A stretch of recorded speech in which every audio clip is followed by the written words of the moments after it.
As long as you are not breaking the law or acting immorally, the insatiable desire that defines greed can actually be a really great, strong driving force for achieving something big, of worth, or noteworthy.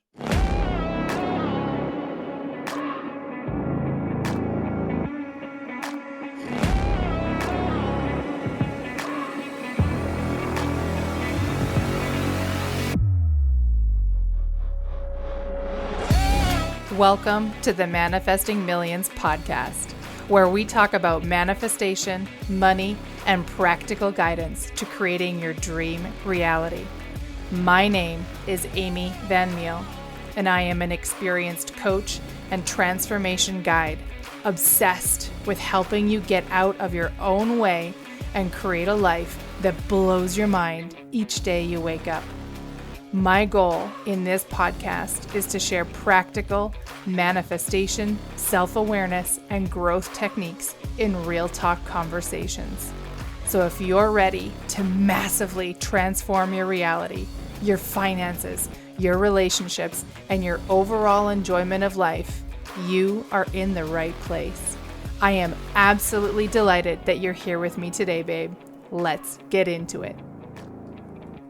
Well, hello and welcome back to the Manifesting Millions podcast, or for those of you that have already signed up and are listening into part 2 on the private feed of the 5 Energies of Money podcast series. Welcome to you both. I'm delighted to have you here with me.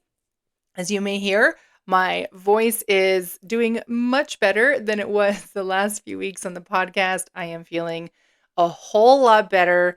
The coughing has mostly finished and feeling good. So super excited to be here with you today. We're going to dive right into it because it's a juicy, juicy day. Today, we're going to be talking about greed and generosity. So as I mentioned before we dive right into the content, if you're listening on the podcast and you're not really sure what's going on, this is part 2 of a 5-part series called The 5 Energies of Money. And every week we're going to be talking about, it's going to sound like 2 energies, but think of them as like flip sides to a coin. So last week we talked about scarcity and abundance as 2 sides to the same coin. Today we're going to be talking about greed and generosity. I can't remember what's on next week, but we have 3 more episodes upcoming, and they're going to be super, super juicy. If you have not yet signed up for the private podcast, you might be wondering, why do I need to sign up since I can hear it on this podcast? So the first half of the episode is going to be shared right here on the Manifesting Millions podcast. So you're going to get the beginning of the insight. You get like definitions of what it is that we're talking about, how it can show up in life. But if you want to actually understand how to shift these energies and get some like tangible takeaways every week in order to reduce reduce like the kind of experiences that maybe you aren't so much enjoying and increase the experiences that you want more of. Like last week, we talked about reducing scarcity and increasing abundance and what that looks like. That all happens on the private podcast feed.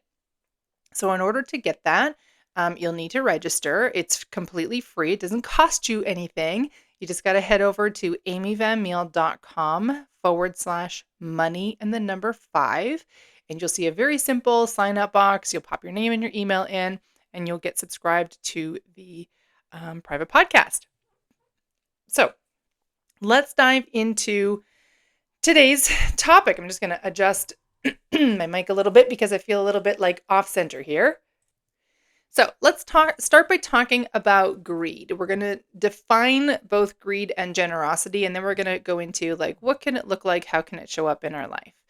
So defining greed, I want to really make sure you're paying attention to this definition. Greed is the insatiable desire for something: money, food, power, status, objects, etc.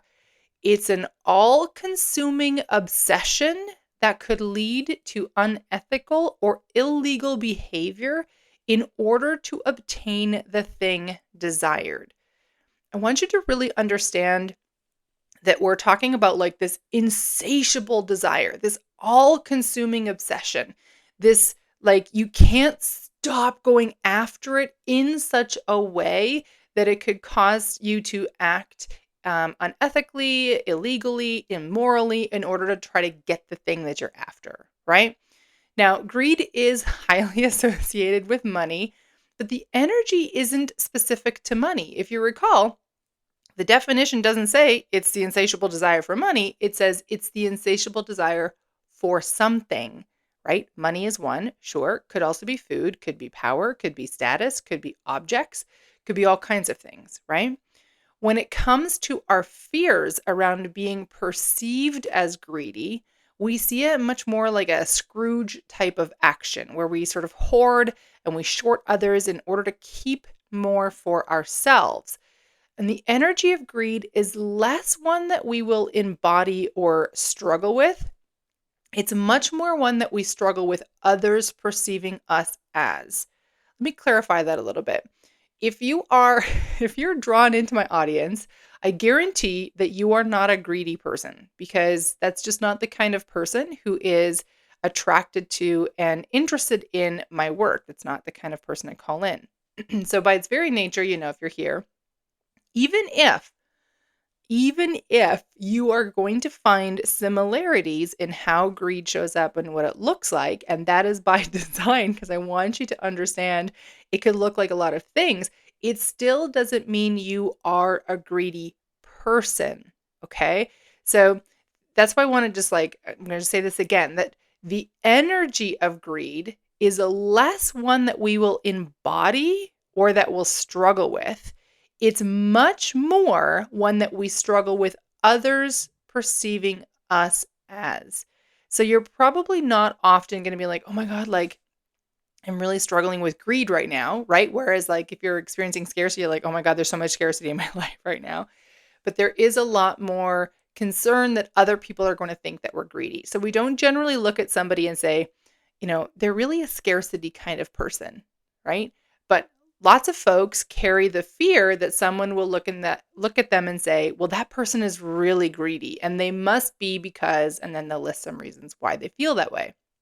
And then when we finish the sentence with something that we desire to have or acquire, like a Porsche or a nice house or a fancy dress or a shiny business, like whatever that looks like, right? Like someone could look at you and go, well, that person is really greedy. They must be because they drive a really nice car. That person is really greedy and they have to be because, oh my God, they're like CEO of a company. That person is so greedy and they've got to be greedy because they're always dressed to the nines, right? So it's very often more a judgment of others, whether we're receiving the judgment or we are judging other people.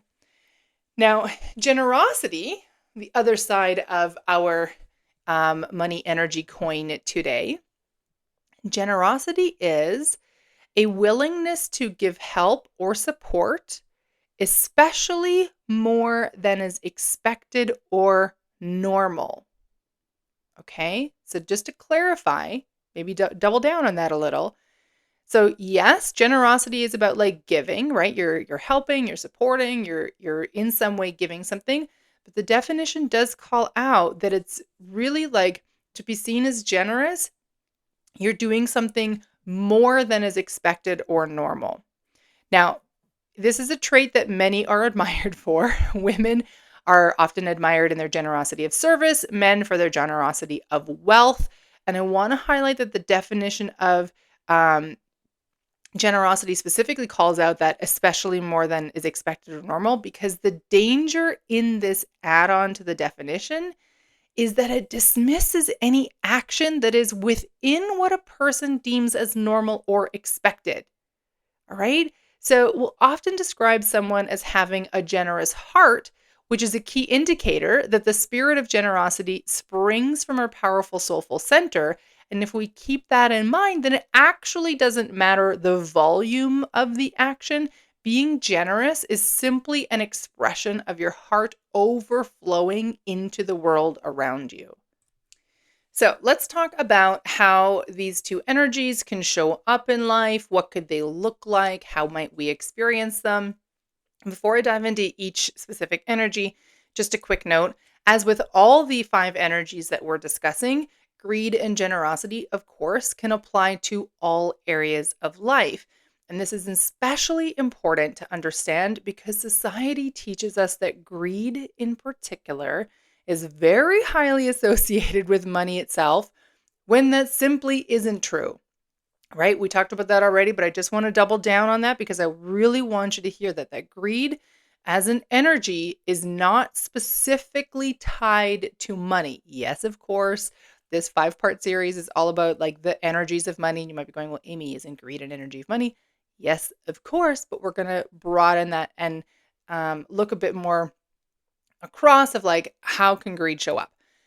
So, remembering that greed is the insatiable desire for something, right? Not only can you never get enough, you're willing to sacrifice anything and everything, including the law and morals, in order to obtain it.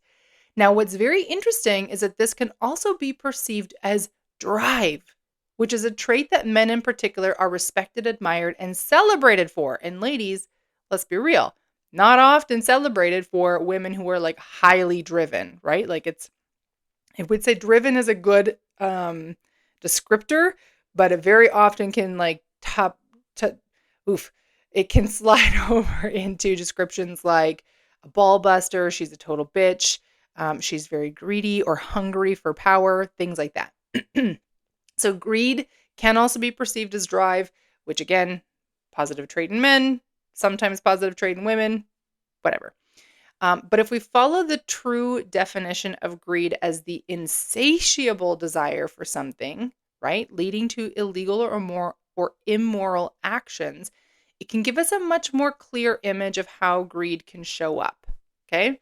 So think about examples like in politics, where you'll see an opponent diminishing or disputing their other opponents by unethical means, like making up falsehoods or specifically looking for entirely non-relevant past experiences or decisions and then airing them as key indicators of who the person is. OMG, did I just describe the current political climate?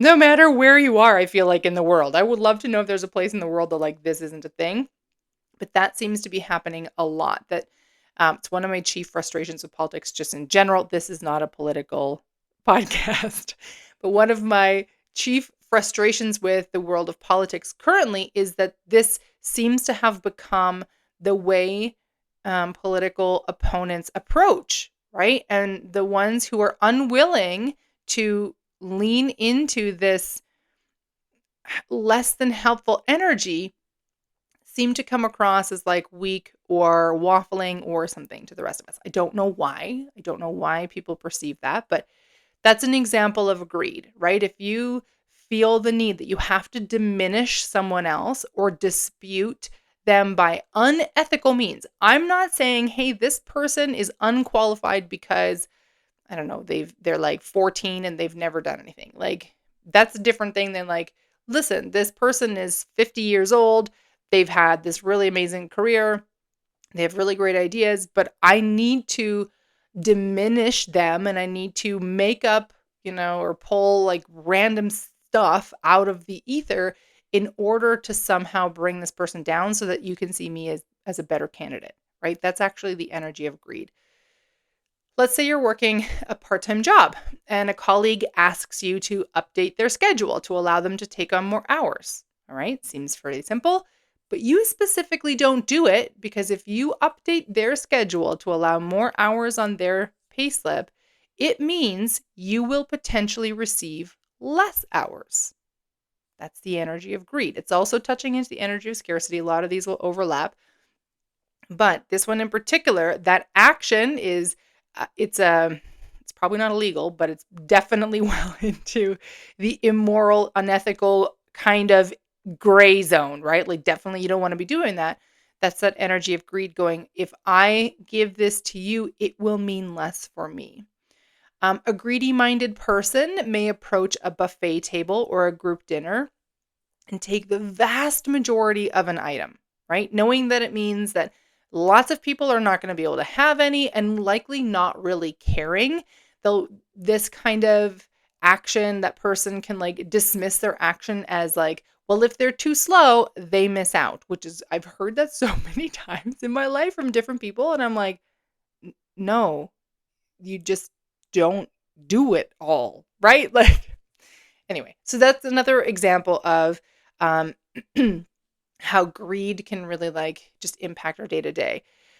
In the realm of objects, okay, so if you recall, we talked about the definition of greed also being like the insatiable desire for objects. So we can see this modeled as someone who obtains or acquires an object with little or no regard for laws, regulations, or harm, physical or otherwise, to anyone else. Now, this, for some reason, makes for like really good TV and really good movies. I haven't quite figured out why. I suppose because it just has this like natural drama, but there's this like, how do I describe it? It's like this like give no shits, take what I want kind of energy that like for some reason a lot of people are like, that's amazing. We want more of that. How wouldn't that be great if we could just do that? I want that. I'm going to take it. And it's like, but it's illegal. You just literally stole that from a person, right? So it gives us another example. I'm also going to venture to say that greedy behavior is displayed in such scenarios as like highly photogenic areas. Oh my God. Can we talk about this in terms of like tourism anywhere in the world where, to the detriment of everybody else, someone is prolonging their selfie taking or carefully post pictures, or they're like pushing people away, or there's, oh my goodness, I went on a hike a couple weeks ago and I could not believe I hadn't been on this hike for years because it's always very busy. We were there at the end of September and there were two really lovely viewpoints on this hike that legit had like a 45-minute lineup to go see. And to be clear, that never existed before because people would just go have a look. You'd all sort of be around, you'd move in and out, like it just naturally flowed. But in this, I feel like I feel a little bit like, get off my lawn, but I do feel a little get off my lawn about this in our current state of like, we need to take all these specific selfies and videos and all this kind of stuff, or I don't know. Yes, it's one can argue, well, it's a memory. I get that. And I will also say that when I was there, I think like 10 years ago, people were still taking pictures, but it wasn't to the detriment of everybody else. There was a tremendous amount of people who were on this hike who literally couldn't go see those spots because they were just not willing to wait in a 45-minute lineup. And you might go, well, Amy, sometimes it's just a lineup, so you got to fucking deal with it. If you're waiting to get into like tickets or whatever, totally get it. You're on a hike, okay? But this is this greedy kind of energy and action that I'm talking about, where it's this, you're not just like all kind of moving together. It's okay, everybody needs to move. There needs to be the specific background. And you're going to take as long as you want because whatever, I fucking waited in line. So you all can just wait for me, right? And it's just, it's coming out of this energy of greed. Now, if that sounds extreme, remember that greed is the insatiable desire for something, which can include something as innocuous as like taking pictures. All right. So let's talk about generosity. So, how can generosity show up in our life? Now, I want to challenge the definition a little bit and like sort of stretch us to think beyond, well, it's not actually just doing more than is expected or normal. All right. Because I actually don't believe that that is true for generosity. I think if you're a generous person, it actually doesn't matter what the expected or normal behavior is. All right. So generosity can range wildly from holding the door for someone to donating millions to a charity or a cause. It can be baking a cake for somebody because you really enjoy it and you know they'll enjoy it. It can be the act of paying it forward, right? When someone buys your coffee or pays for the next person in line. It can be a friend making time to see you, even though their day is packed because they know you're in need of some love right now. It can be allowing the person behind you in line with only a few items to go in front of you. You've got a cart full of groceries. The person behind you has like 5 things. You're like, "You know what? Why don't you go in front of me?" That is a generous act. It can be, of course, donating money to a cause or a charity. This is the one that we, I think, see the most. It's sort of the most celebrated. It's definitely the one that's like most visibly rewarded, right? I mean, can we just talk about for a second that part of how some organizations secure donations is by having like donor celebration walls, and then they have like different levels. Like, okay, this person is like platinum, and it's usually big businesses because it's usually fairly expensive. And then this one is like, I don't know, gold, and it's still fairly expensive. So it might be some families that in order to be in that category, like they have to have a bigger set of resources. And then it's like silver and bronze. And then it's like, and these are friends of the blah blah blah blah blah. And friends could be like anything from like, I'll say $5 to like whatever. So women, money is money is in terms of generosity something that we very much put forward as like, okay, if you're generous, it means that you're giving more, right? And then we celebrate that volume. Now, I just want to clarify a little. So, when it comes to like donating money to a cause or a charity, you might be going, well, isn't it always generous? I'm going to say yes and no. We want to be mindful of the energy in which this action is taken and the amount that is given. So, these can be closely correlated and can give an indication that perhaps you're giving out of have to or look at me kind of energy. Now, touching on those like whatever celebration plates of like, here's the ones that donated more. I understand why it's done. Organizations are wanting to maximize their ability to create revenue, right? Because often it's related to like revenue into the organization itself. On the other hand, and there's absolutely nothing wrong. I am not saying that you cannot give money and also enjoy being recognized. That is also not what I'm saying. What I am saying is that generous energy is you are giving just because like this is what feels aligned for you instead of giving because you feel like you have to or you specifically want people to look at you. Okay.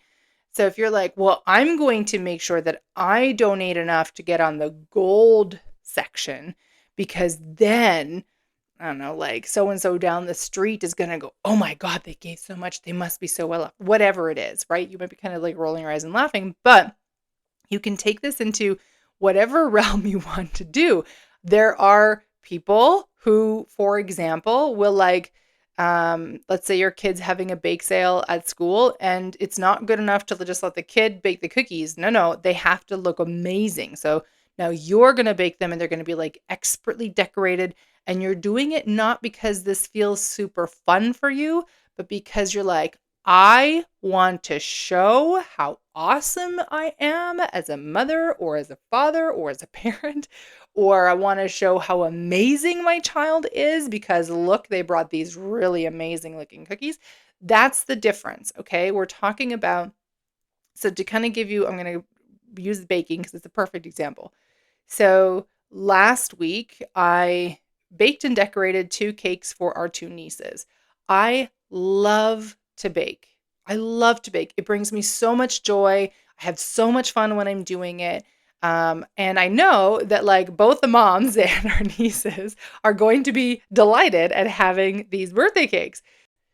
So offering to bake these birthday cakes and then knowing that like, of course it's going to come with excitement and like, I don't know why adoration is not the word that I'm thinking of, but it's the only word that comes to mind right now. Knowing that that of course is going to be part of it. There's something fun in that. Yes, but I'm not I didn't offer to bake the cakes and I wasn't in the energy of making the cakes from this place of like I want people to see how good I am, how generous I am. See, like, aren't I amazing because I'm doing this thing? No, it's something that feels so good. I have so much fun. I know they would enjoy. And those things come together, and out of the generous spirit that lives in my heart, it just overflows and says, hey, I want to do this for you. This sounds really fun to me. Is this something that you're willing to receive? Now, for women in particular, I want to be very clear. It's really important that we create a clear boundary for what we feel good offering from a generous heart and what is being done out of a need or desire to satisfy something of low frequency, like the need to people please, to do drudgery service, the because no one else will do it kind of thing, that kind of energy. Okay. So let's quickly talk about that. How do you know if you're acting in generosity or not? Well, if you're acting in generosity, it feels good all the way through and through. I'm talking of good, clean, like high frequency energy, right? It feels good. You're doing the act out of true joy and willingness to help. All right. Maybe you love cleaning the break room at work because, okay, let me just say, I love the energy of cleaning because this like spirit of putting things back in place, of tidying things, and then of knowing that whatever I've just cleaned is up to my standard level, which is, sorry to say, but much higher than a lot of other people, that actually feels really good to me. It does not feel good to me to like always being the one doing the thing. Okay. So like when I worked in an office, I would tidy the break room. That didn't bother me on occasion. But if it became that like nobody else ever fucking did it, I became resentful. So working out or offering out of generosity, you're doing the action, whatever the action is, out of true joy and willingness to help. And most importantly, it's coming from a state of overflow. Now, I'm going to talk about something that a friend of mine calls saucer energy in the back half of this podcast. So, just a quick reminder, if you have not yet and have been thinking about it, I highly recommend that you sign up for the private podcast feed so that you will hear all about what that is, because it's super juicy and a very tangible, clear example for how we can like look at our energy overflow. And again, just to get that, you go to amyvanmeal.com/money and then number 5, and you'll be able to sign up. And of course, that link is in the show notes. So how do you know if you're not acting out of true generosity? Well, you'll feel off. You'll feel resentful or frustrated either during or afterwards. Something is just going to feel maybe kind of ick about it.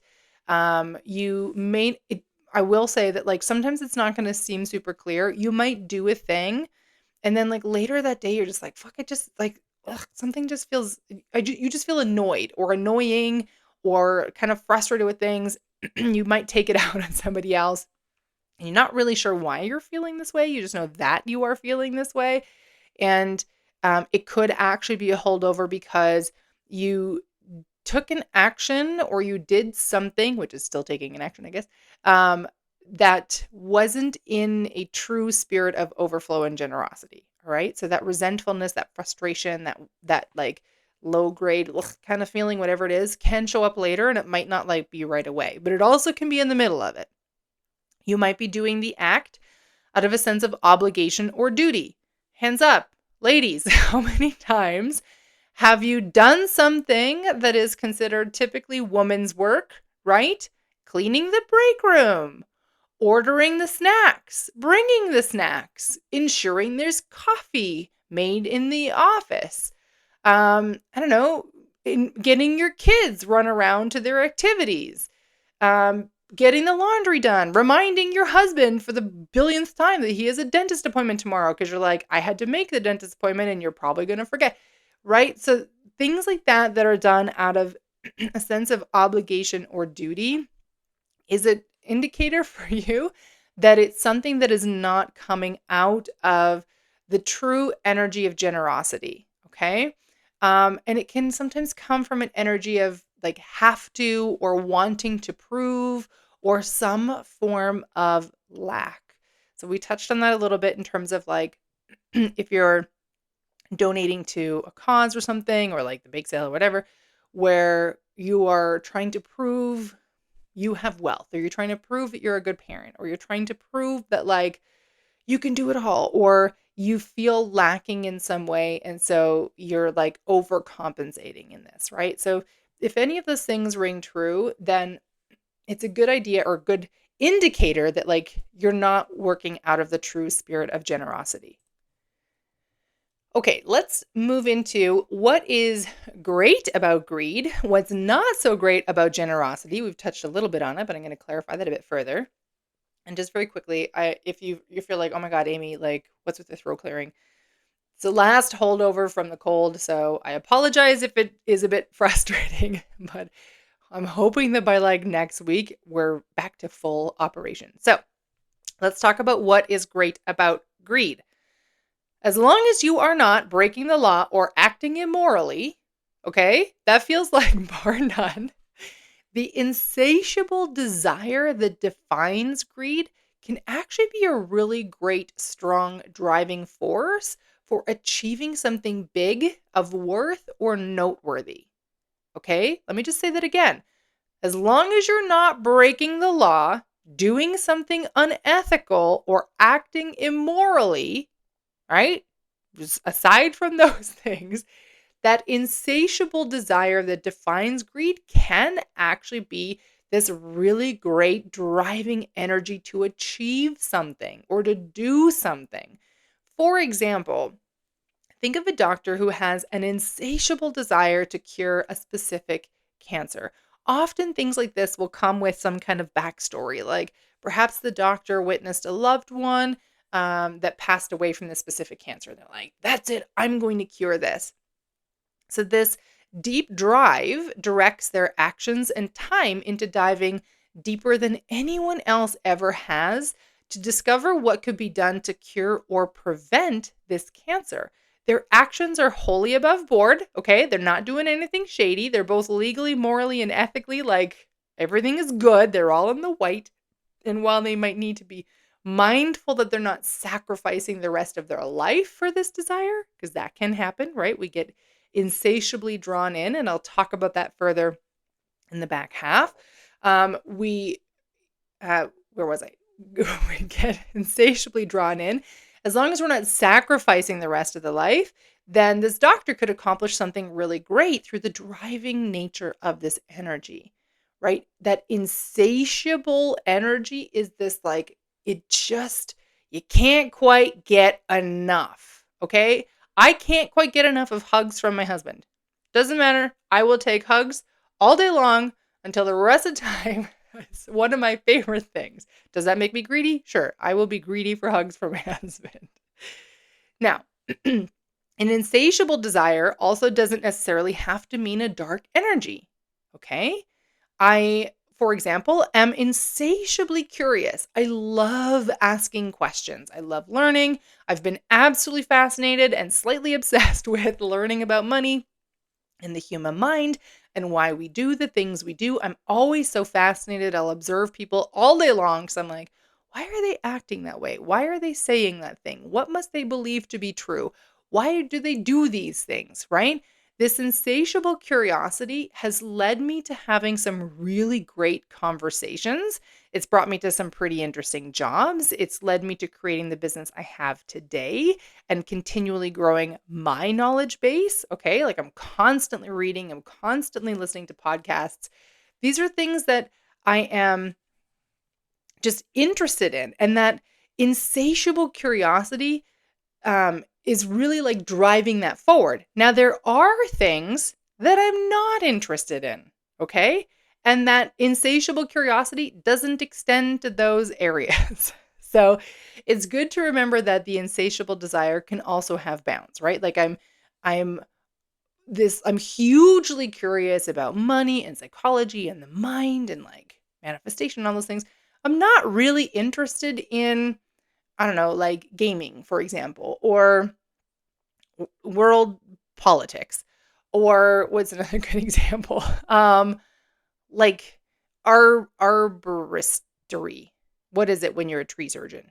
It's an arborist, but I don't know what you would like. Anyway, like those things don't really interest me. I don't really care. I'm not going to go, watch videos of like, well, how do I do this to the tree?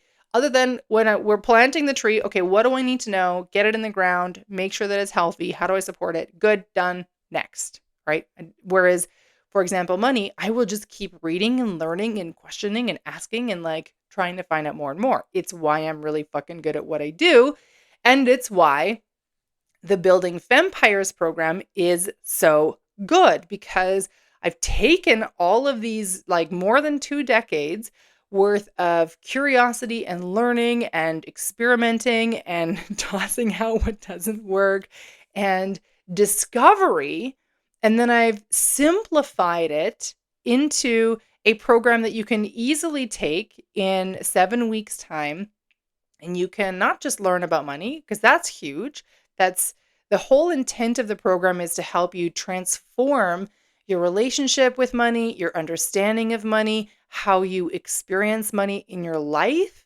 And also, in order to ensure that that happens for you, I include in there like how your brain works. How does your subconscious mind actually process beliefs? How do you know what beliefs you have? And then when you find beliefs that just aren't working for you, and let me tell you, if you are not experiencing life exactly the way you're hoping to right now, you have some beliefs that just aren't working for you, right?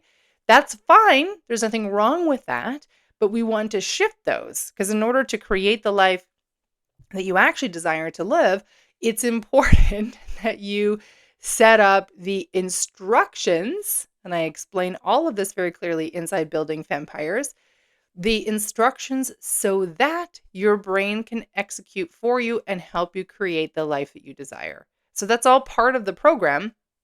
And my curiosity, this insatiable desire to learn and understand this and experience this and then share that information, is what has made this program so good. Now, let's talk about what's not so great about generosity. And it might seem like, well, it's generosity. Shouldn't it always be good? There's always two sides to every energy, right? So the greatest error for generosity is that what was once done from an overflowing or helpful heart can become expected and therefore diminished. All right. So think about if your husband brought home flowers every week out of his abundance of love and appreciation for you, right? Overflowing from his generous heart. He just wants you to know how loved you are, how amazing he thinks you are. And that has just translated into like every week he brings you flowers. He's just like, oh, I can't keep this in. I want to show my appreciation and my love. And so I do this. But you become accustomed to and expectant of those flowers. So much so that it now has this energy of being required of him to bring you the flowers, right? Or else. There's that or else energy. So that's an example of how generosity can go wrong. Striving to be seen as generous can also cause us to overextend ourselves or to take actions that are depleting our energy, our time, or other resources. We talked about this a little bit earlier when we talked about like how can generosity show up. If you're focused on being seen as generous, that is likely going to fuel your actions in a potentially misguided or misaligned way. When being perceived as generous is more important than the actual energy exchange of being generous, one can write checks from a low frequency energy or even give away too much or all of their money. All right. Like it's possible. And money is just one example, but like maybe you're like, why do I never have any time? And you discover when you finally sit down and practice some self-awareness, it's because you're just giving everything away.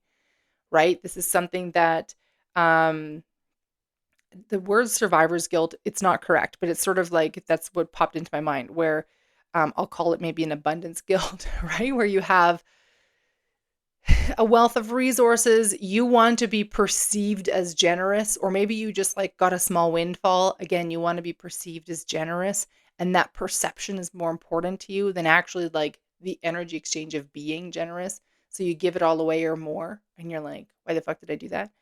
Now, for those of us with service-oriented hearts, I'm talking to you Enneagram 2s out there. Our generosity can very easily be taken advantage of by folks who want to leverage our time and our skills for their own gains. In fact, it is this very reason that I struggle with and consequently stay away from doing volunteer work. I did some volunteer work. I've volunteered like a bunch of times over my life, but probably the last like concentrated time of volunteering I did with this business, like, I don't even know, some amount of years ago. It's probably 7 or 8, maybe 9 years ago. And it was kind of actually like it felt the same as cleaning the bathroom.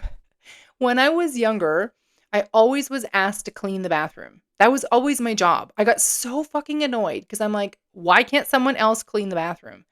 And I remember my mom saying to me, "But Amy, you're so good at it." Right? So when it came to this volunteering, I was really fucking good at it. I showed up in the same spirit as if this was my own business. I was engaging and I took action and I did what I could to make things successful, but it was never ending the demand. At first it was like, okay, come hang out and like help for this evening. And then it's like, oh my God, that's so good. Can you now help out with this 3-day weekend, which isn't actually 3-day weekend. It's a 5-day week because it's like 5 days, 2 full days of setting up. And then you're 16 hours a day in the course of the event. And then it was, okay, well, you're so good at that and you know how this all works. Could you also now volunteer at like the every 2-week mastermind that we have and like get people checked in and then get people checked out and like answer all the questions and do all the things. And it took some time for me to understand and realize that what had originally been done out of the willingness and generosity of my heart, it now is being taken advantage of. And it felt gross and yucky. And I was just done. And I have looked over the last few years a number of times of where can I lend my skills or my talents or my time to help something, right? Like I've looked, for example, at like, could I volunteer at the hospital and like snuggle babies so that like babies who are in the hospital always get some love and that like very, very, very important and powerful human contact that is so integral to their development. I've looked at things like volunteering for um not pet shelters. Pet shelters kind of like has me feeling some kind of way, but like something related to like animals needing some help.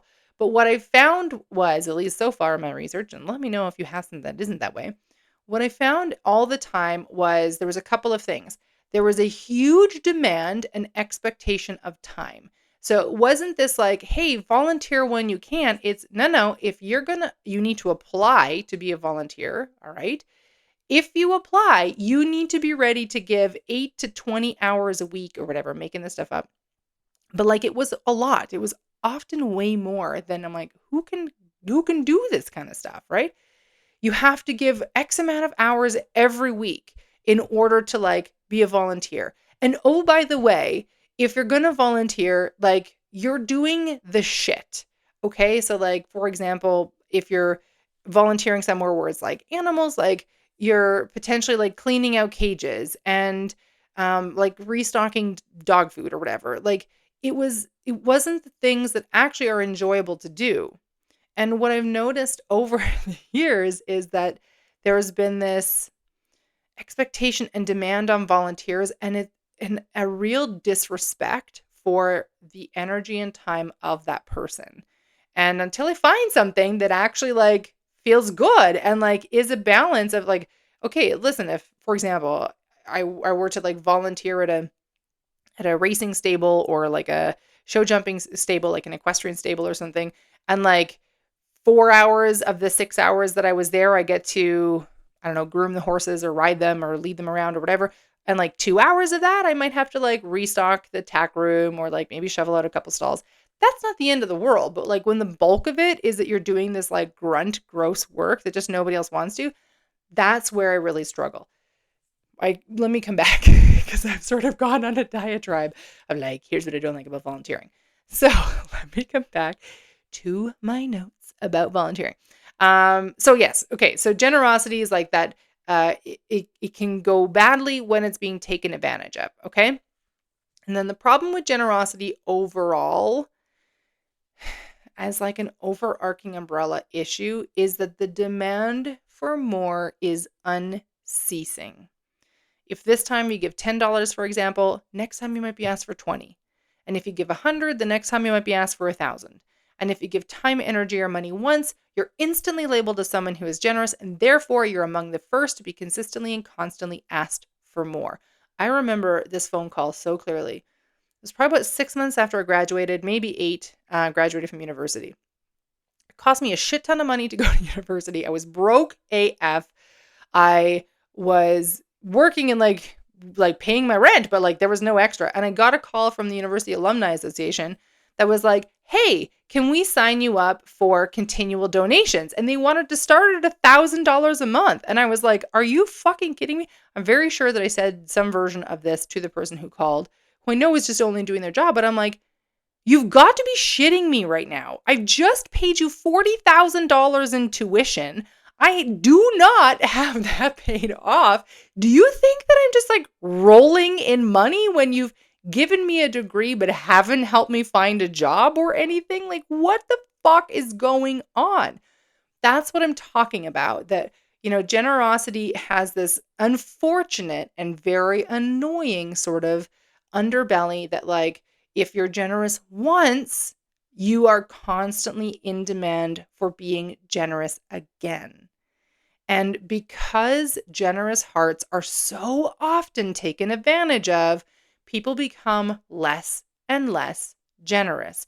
And that has the knock-on effect of there being less time and money and resources on offer, which then causes organizations and people to go back again and again to the people they can count on, which depletes their reserves, and it becomes, this downward spiral, right? So that's sort of that's very much the what's not so great about generosity.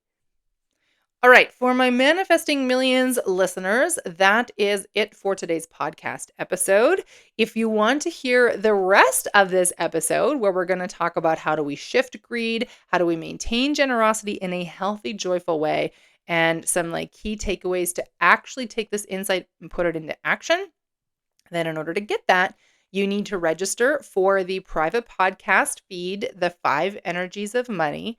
And you can do that by going to amyvanmeal.com/money and the number 5. And of course, that URL is in the show notes for you, so you should be able to get it no problem whatsoever. I would love, if you haven't yet, I'd love for you to just take a couple seconds and just rate the podcast. That will tell the algorithms that are out there that this is good quality content and help get this in front of more people.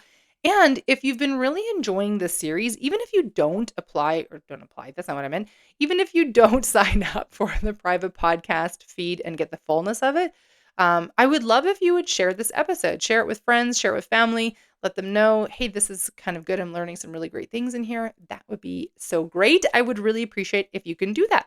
And until next week, bye for now. Mwah. Thank you so much for tuning in to today's episode. If you loved what you heard today, be sure to share it with me by leaving a review on your favorite podcast platform and help me reach more like-minded people who are ready to expand their life. If you haven't yet followed me on social media, find me on Instagram for extra love and inspiration by following @AmyVanMeal or visit my website at amyvanmeal.com. I love you so much, babe, and I am damn proud of you. I am already excited to connect in the next episode. And in the meantime, believe in yourself with the confidence of a 5-year-old.